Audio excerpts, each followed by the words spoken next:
Assalamualaikum warahmatullahi wabarakatuh. Waalaikumsalam warahmatullahi wabarakatuh. Alhamdulillahirrahmanirrahim. Wassalatu wassalamu ala asyrafil anbiya'i wal mursalin sayyidina wa maulana Muhammadin wa ala alihi washabbihi ajma'in.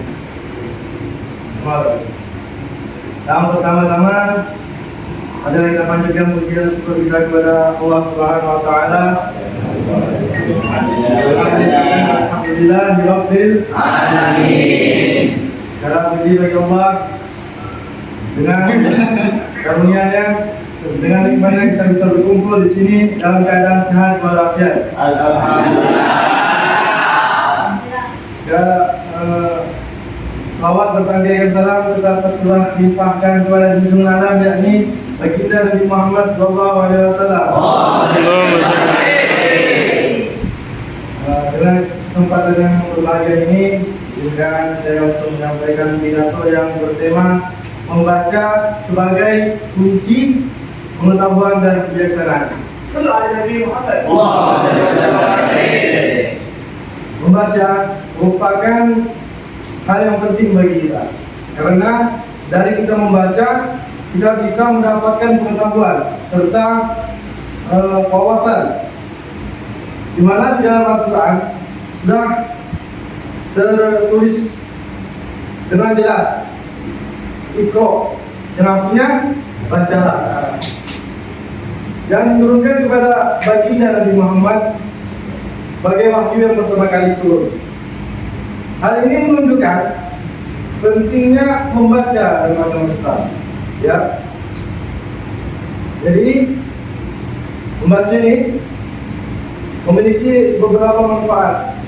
Yang pertama, dari kita membaca, kita bisa mendapatkan wawasan. Dari mana kita dapat?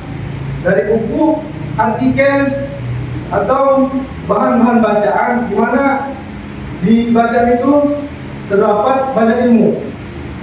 Jadi kita bisa menambah wawasan kita di situ. Yang kedua, manfaat kita dari membaca ialah mengembangkan pola pikiran kita.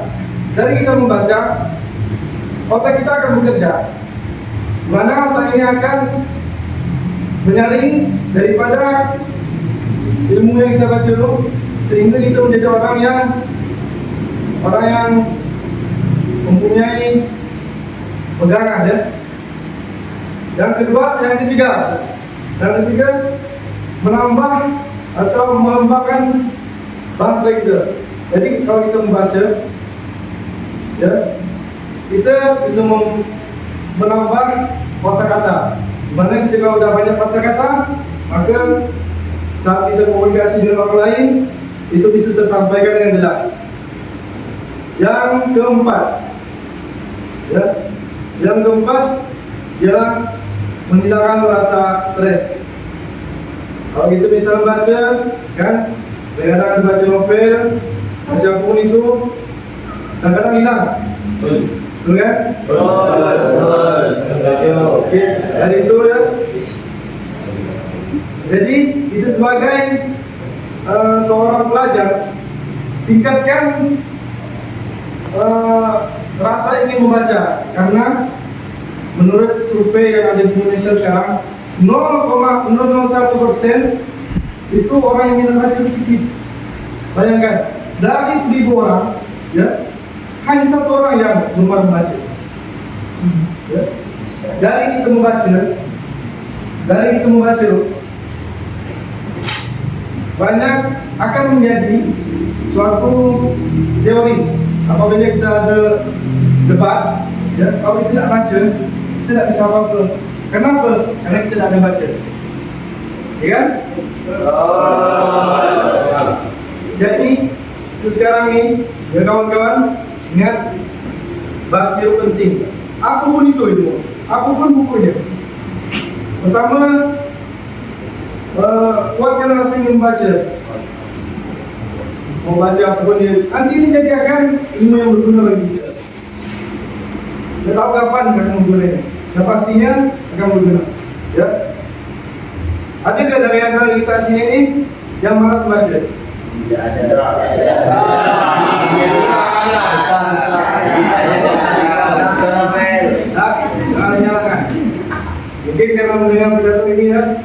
Ada rasa ingin membacanya makin kuat? Kenapa? Dari kita membaca, pengetahuan kita jadi luas. Kalau pengetahuan kita luas, ketika ada suatu permasalahan, ya, kita bisa menilai, kita bisa memutuskan agar masalah itu bisa selesai. Ya. Tidak membuat sebelah kanan atau tidak membuat imbang atau tidak imbang. Ya, kalau kita punya ilmunya, kalau kita punya pengetahuan, ya, itu nama kebijaksanaan. Karena kita akan memutuskan sesuatu harus ada pengetahuan. Kalau tidak ada pengetahuan, kita sembarang memutuskan ya. Oh ini harus gini, ya. Jadi kita harus banyak-banyak membaca apapun itu bukunya. Ya. Sini yang siapa yang udah ngatamkan satu buku?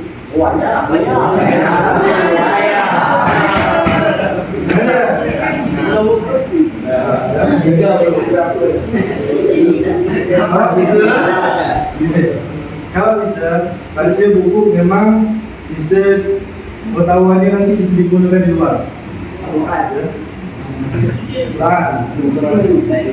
Bisa buku sejarah kan?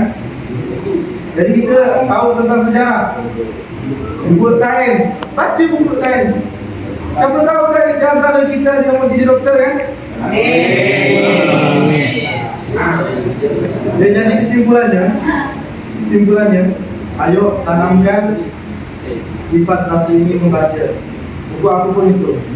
Karena dari kita membaca akan banyak wawasan atau pengetahuan, informasi yang bisa kita dapat dari buku yang dibacakan, buku yang kita baca.